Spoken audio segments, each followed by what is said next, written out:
Fala galerinha, tudo beleza com vocês? Aqui o professor Ednar, mais uma aula de ciências, tá? Dessa vez eu trago sistema reprodutor humano, tá, gente? É uma aula que vai encaixar perfeitamente no oitavo ano, então eu já vou pedindo a vocês que dê o seu like, seu dislike, comente, se inscreva no canal e compartilhe também para que a gente possa aumentar o número de inscritos aí, tá, galera? Então, é uma aula que a gente vai tratar aí do sistema reprodutor e a gente começa pelo sistema reprodutor masculino, tá? Ele possui órgãos internos e externos. Esses órgãos estão localizados na cavidade abdominal, como vocês sabem, né? E adianto para vocês por que os órgãos reprodutor do homem ele fica fora do corpo e da mulher não. Galera, isso é uma coisa muito importante. A nossa temperatura corpórea, ela gira em torno aí dos 37 graus, quando a gente está sadio. Só que essa temperatura ela é alta para a produção de espermatozoide. E aí, no caso, os órgãos reprodutores masculinos, obrigatoriamente eles devem ficar fora do corpo para que eles tenham uma temperatura aí de 2 a 3 graus abaixo dessa temperatura. Entre 33 a 35 graus, mais ou menos, é uma temperatura ideal para produzir espermatozoide. Então, por isso que os órgãos reprodutores masculinos estão na parte externa, ao contrário dos órgãos reprodutores femininos, que não vão produzir gametas. Eles já nascem com esses gametas já. Alguns autores falam até em 400 mil e outros falam em torno de 200 a 250 mil ovócitos, tá ok? Vamos tratar aqui primeiro da parte sistema reprodutor masculino e aí a gente vai discutindo aqui, explicando, deixando bem claro para vocês, tá? As gônadas são os testículos, são 2 testículos, tá? As vias genitais, no caso, são os epidídimos, canais ou ductos deferentes e a uretra, tá? E as glândulas anexas, vesícula seminal, próstata e a glândula bulbo-uretral, tá? Que não entrou aqui, mas existe, tá?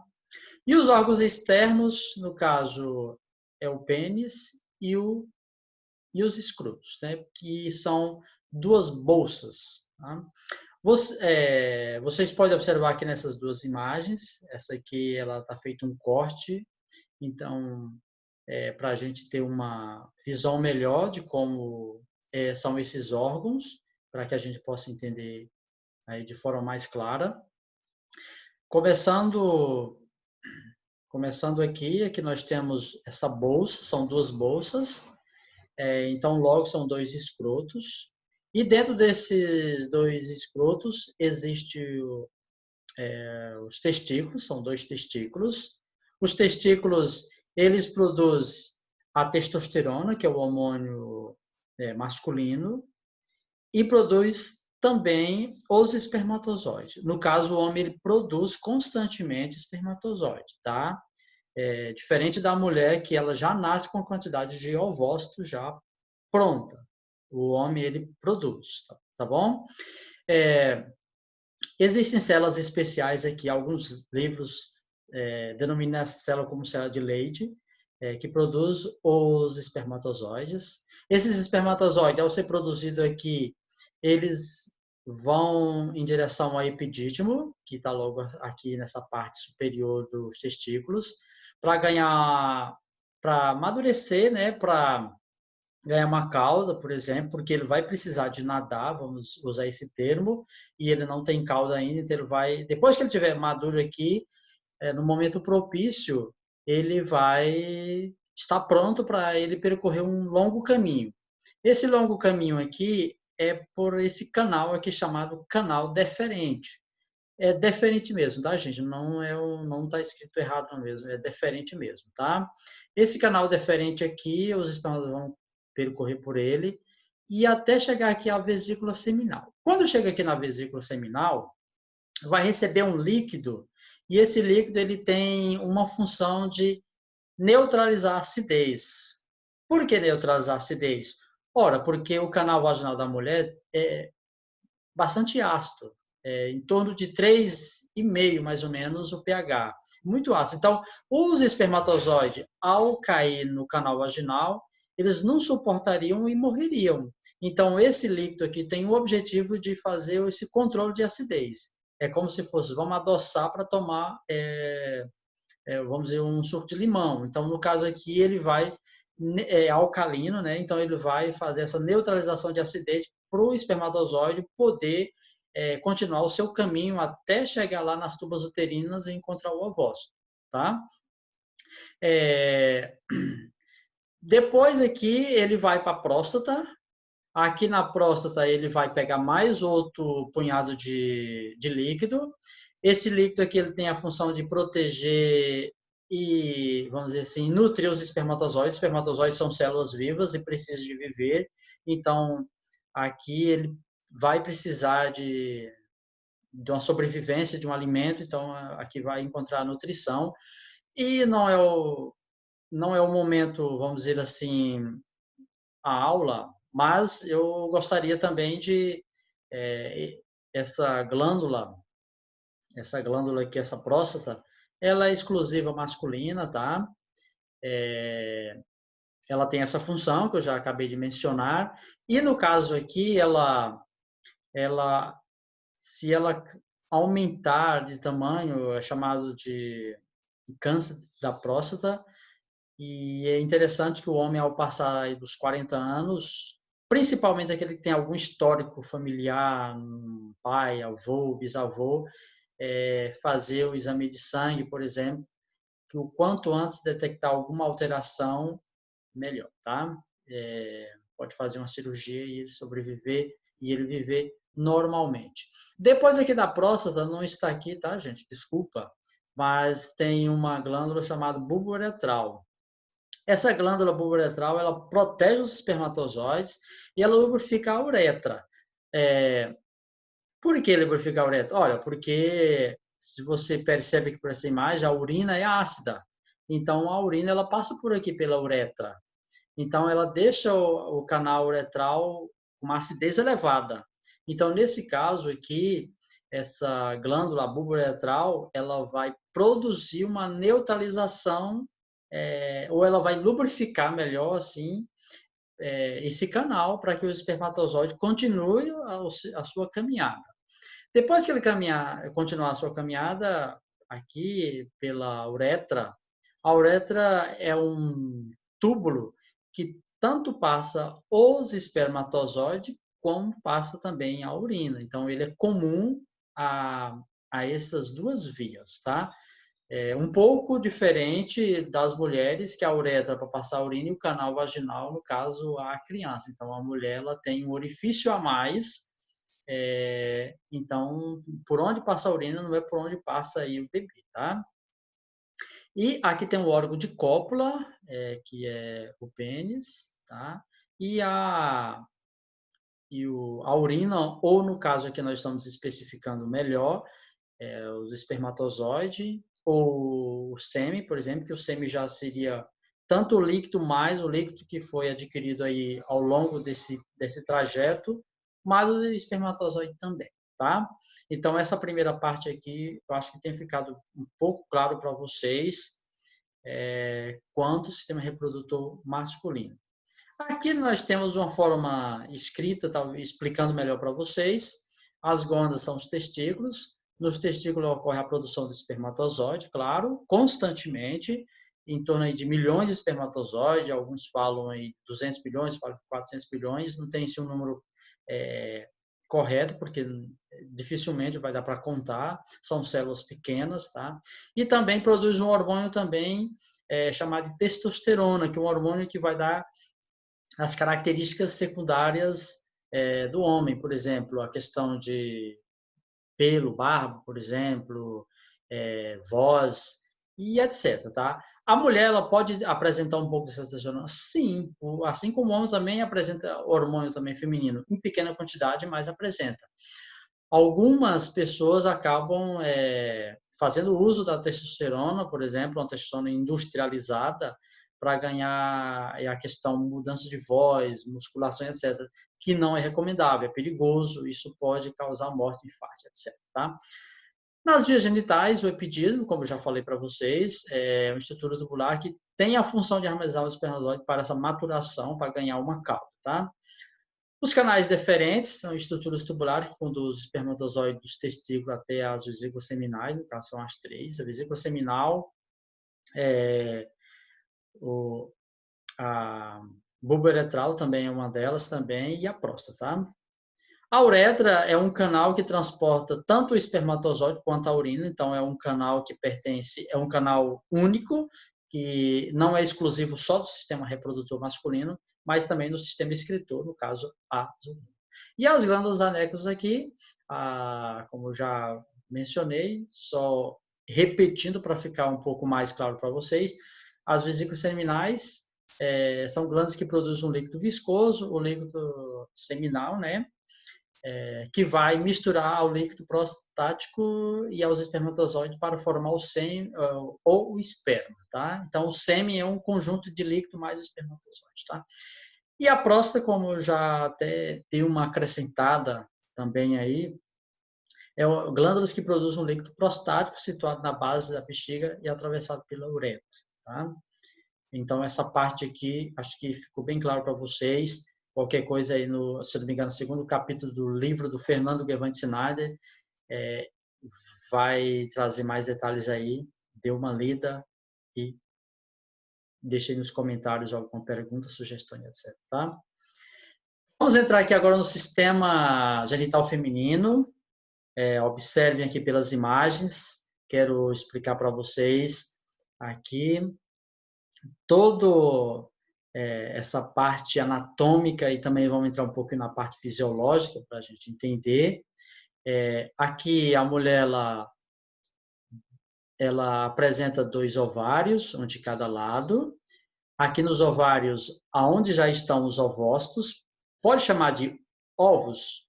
Pode, mas a palavra ovos está mais relacionada, ou óvulos, está mais relacionada com algo que já está fecundado. Existe uma diferença do ovo de galinha de granja e do ovo de galinha caipira. Na verdade, o ovo de galinha de granja, o correto não é ovo, seria ovócito, porque ele não é fecundado. Tá? O ovo de galinha caipira, sim, ele é fecundado, então seria um ovo mesmo. Então tem essa diferença. No caso aqui, a mulher quando ela está, a criancinha do sexo feminino, quando ela está sendo formada lá dentro da barriga da mamãe, ela também já é formada também já a quantidade de ovócitos também. Alguns livros falam em torno de 250 mil, um pouco mais, 300, 400 mil, que são formados aqui dentro. É como se fossem pequenas sementinhas e precisam ser amadurecidas. E esse amadurecimento vai depender de hormônios, vai depender também do tempo também, tá? E pode ser que seja só um por mês, mas pode ser que seja 2 ou mais, mas geralmente é só um, tá?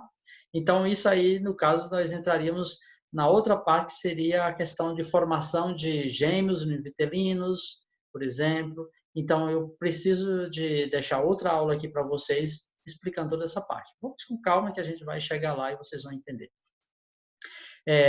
Então, os ovócitos, eles estão aqui dentro, eles vão precisar amadurecer e eles vão sair, um por um vai sair daqui, ou um daqui, desculpa, tá, gente? Então, sai um de cada lado, um mês sai daqui, outro mês sai de lá, dá uma revezada, tá?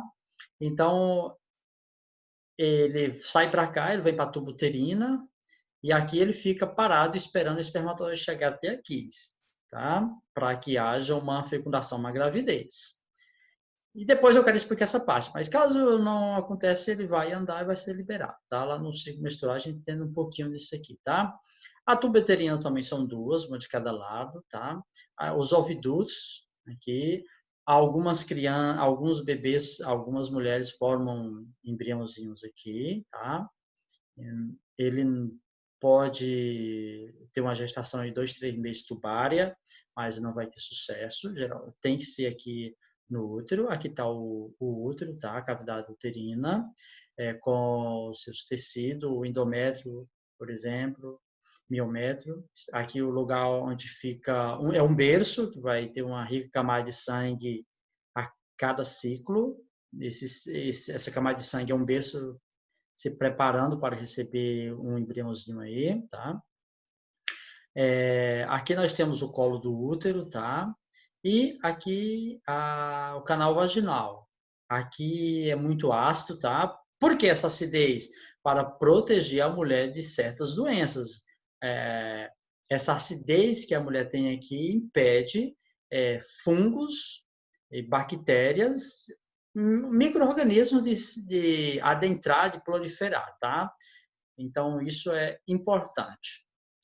Geralmente, essa parte da mulher é uma parte interna, mas ela também tem a parte externa, tá? A parte externa é a vulva, por exemplo, parte visível, tá?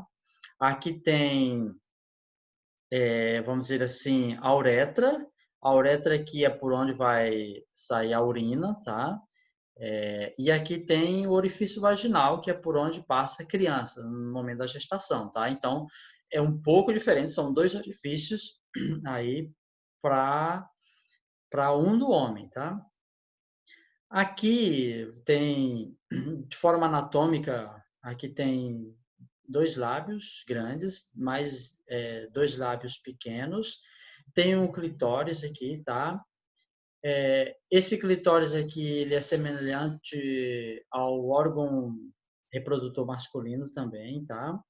E uma coisa importante aqui é que vocês, as meninas, têm, que é um ímã, uma película. Essa película aqui, há alguns tipos de películas. Algumas, algumas elas são parcialmente tampadas, vamos dizer assim, outras não. É muito sensível, muito frágil, pode romper essa película, até mesmo um andar de bicicleta, etc. Tá? Ela é um indicativo essa película é um indicativo de, vamos dizer assim, de virgindade, tá? Então, os órgãos internos, os ovários são 2, as tubas uterinas, o útero e o canal vaginal. E os genitais externos, a vulva, que é essa parte visível aí que eu acabei citando para vocês aí, tá, gente? E aí, saindo dessa parte, a gente cai aqui numa parte interessante, tá? Que é o ciclo menstrual. O ciclo menstrual ele é muito complexo para se explicar, mas eu vou tentar ser um pouco mais claro para vocês, tá? O que é um ciclo menstrual?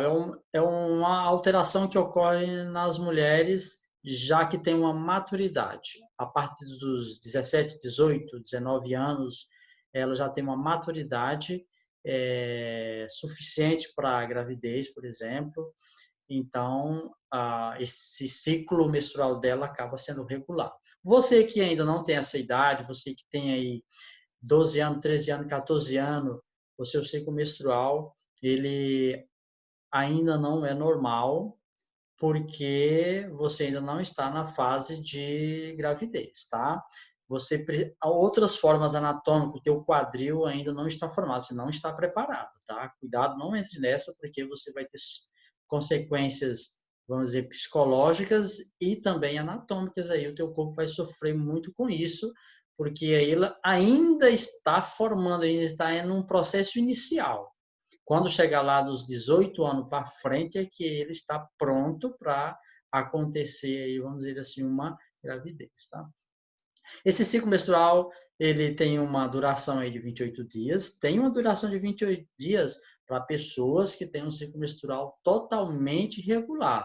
Para você ainda que não tem essa idade, o teu ciclo menstrual ainda não obedece essas datas aí, vamos dizer assim, de 28 dias DC, tá?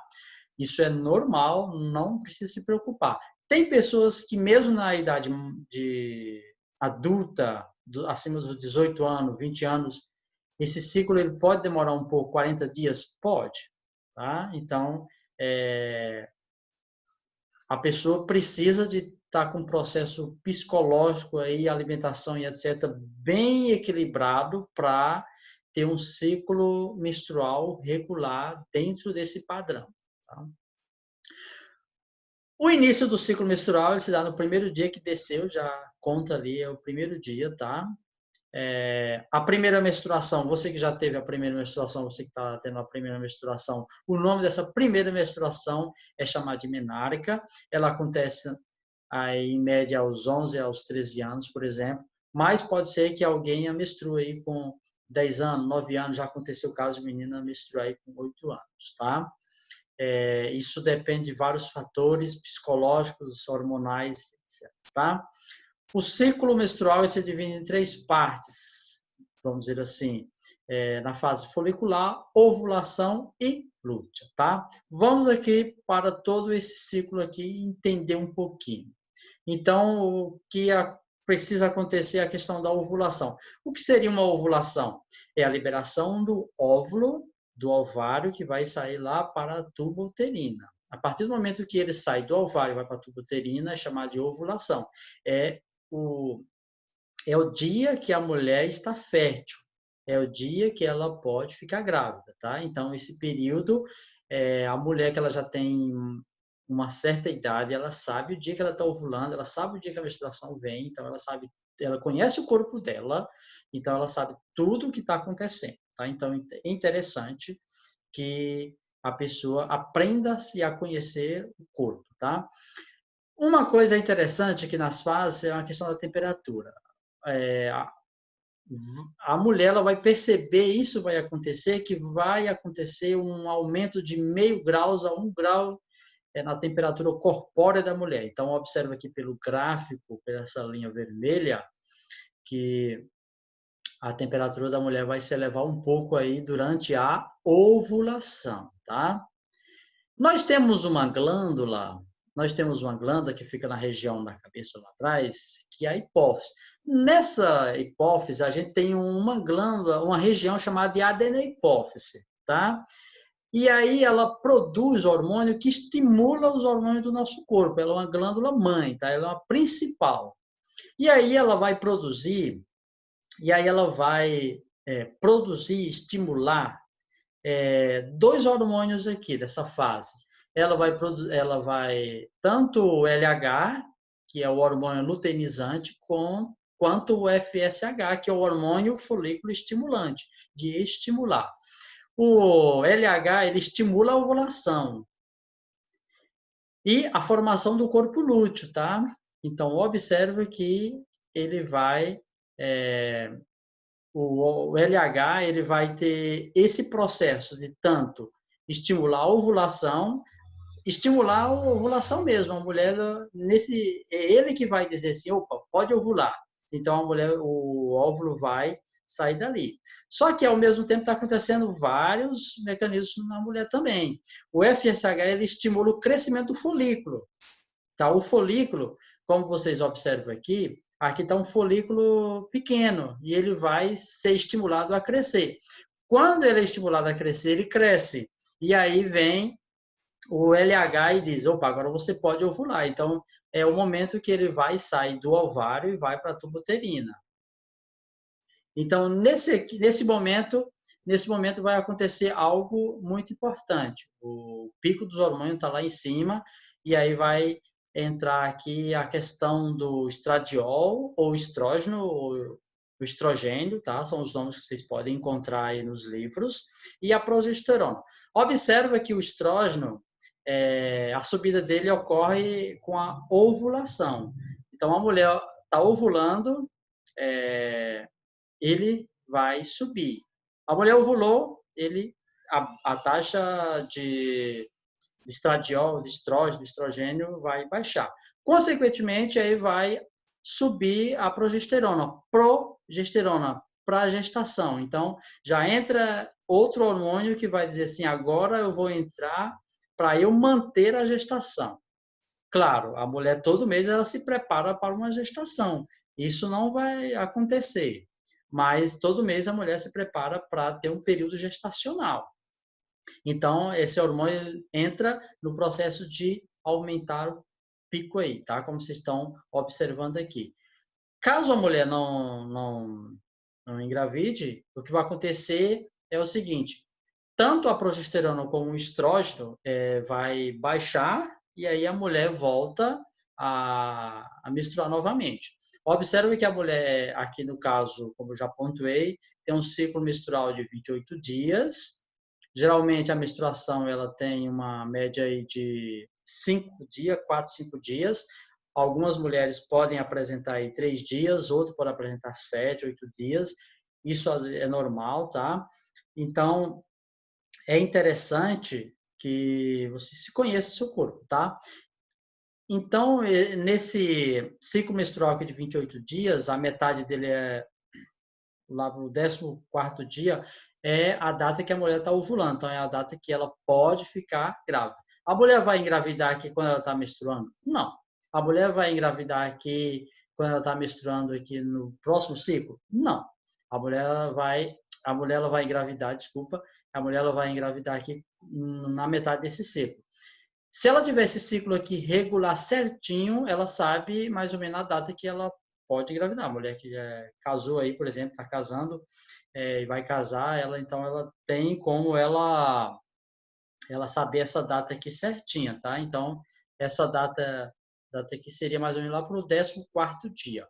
O que acontece é o seguinte, é interessante que ela saiba o seguinte, a ovulação pode vir 3 dias antes ou pode vir 3 dias depois. Então, pode dar lá para o dia 12º, 11º, 12º, até o 16º, 17º dia. Então, é mais ou menos um período aí de uma semana que ela tem mais ou menos aí um período fértil, tá?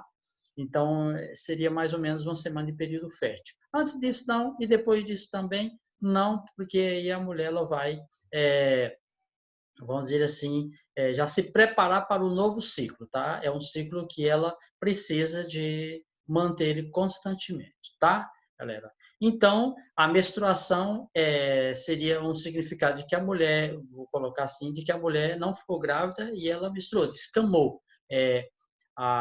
Essa quantidade de sangue aqui ela vai ser desfeita, esse berço, como eu chamei lá no início, vai ser desfeito e vai se preparar para um novo berço novamente. Os hormônios aqui vão entrar em ação novamente, tá? Eu espero que eu tenha explicado para você, deixado bem claro aqui. Aquele abraço, compartilhe aí, pega o vídeo, dê uma compartilhada aí com os colegas, fala, o professor Ednar deixou aqui, dê uma estudada, super interessante. Pede também para os coleguinhas também inscrever no canal. É só clicar aí nesse botãozinho vermelho aí, galera, que você já inscreve no meu canal. Fico grato, fico feliz e procuro melhorar as minhas aulas aqui para ajudar vocês, tá? Um forte abraço, fique com Deus e até a próxima aula, tá?